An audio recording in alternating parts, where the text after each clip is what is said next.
नमस्कार साथियों, भाइयों और बहनों।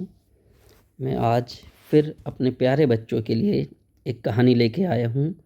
आशा है उन्हें ये पसंद आएगी। प्यारे बच्चों, एक जंगल में एक सियार रहता था। वो इधर उधर भटकता रहता और भटकता हुआ एक दिन वो एक गांव में पहुंचा, जहां पर बहुत सारे बड़े बड़े कड़ाहों में रंग घोला जा रहा था। सियार ने सोचा शायद इसमें खाने की चीज़ बन रही है।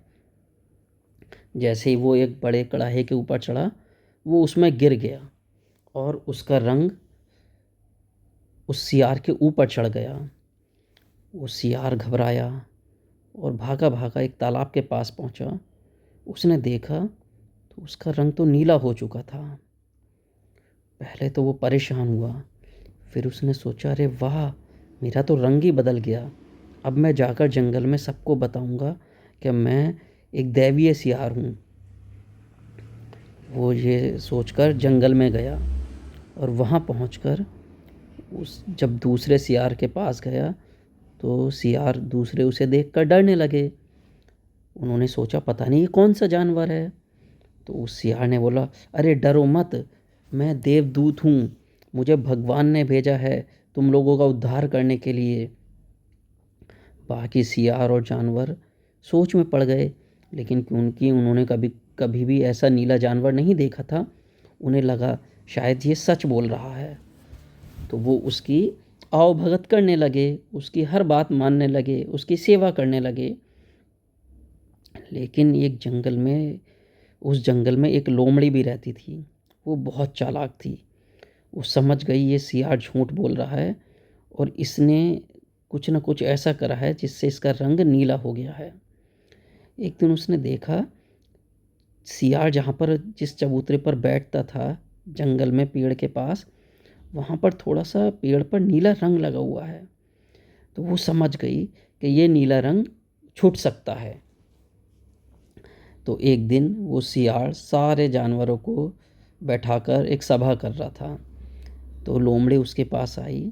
लोमड़ी ने बोला, महाराज महाराज, वहाँ पर नदी में वहाँ एक तालाब में आपके जैसे ही एक देवदूत और है। सियार बोला, ऐसे कैसे हो सकता है, मेरे अलावा दूसरा देवदूत तो यहाँ पर कोई नहीं है। लोमड़ी बोली, नहीं महाराज, चलिए तो सही। जैसे ही वो उस सियार को लेकर वहाँ नदी के तालाब के पास पहुँची, जब सियार ने तालाब में चेहरा देखा तो उसका ही चेहरा नज़र आया। लेकिन क्योंकि उसे लगा कि शायद लोमड़ी ठीक कह रही है, ये तालाब के अंदर दूसरा सियार तो नहीं है, उसने बोला लोमड़ी से, क्या रुको मैं देखता हूँ।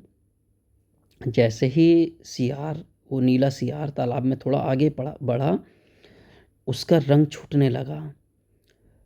लेकिन उसे नहीं पता, वो धीरे धीरे और आगे बढ़ा, लेकिन वहाँ दूसरा सियार तो कोई था नहीं।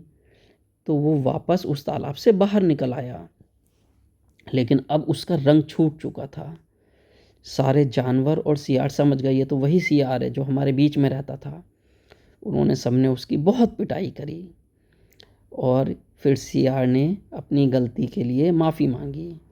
प्यारे बच्चों, इस कहानी से हमें शिक्षा मिलती है कि अगर हमें कुछ ऐसी चीज़ मिल जाए जो दूसरों से अलग हो, तो हमें अपने लोगों के साथ अलग बर्ताव नहीं करना चाहिए। मान लीजिए आपके अच्छे नंबर आ गए, तो आप अपने दोस्तों के साथ अलग व्यवहार करें। तो इसलिए हम जिनके साथ रहते हैं, हमें उनके साथ अपना व्यवहार नहीं बदलना चाहिए। आशा है आपको मेरी ये कहानी पसंद आएगी। आज के लिए ये कहानी यहीं समाप्त करते हैं। भाइयों और बहनों, अगर आपको मेरा ये कहानी सुनाना पसंद आए तो कृपया मेरे चैनल को लाइक और सब्सक्राइब करें। धन्यवाद। शुभ रात्रि।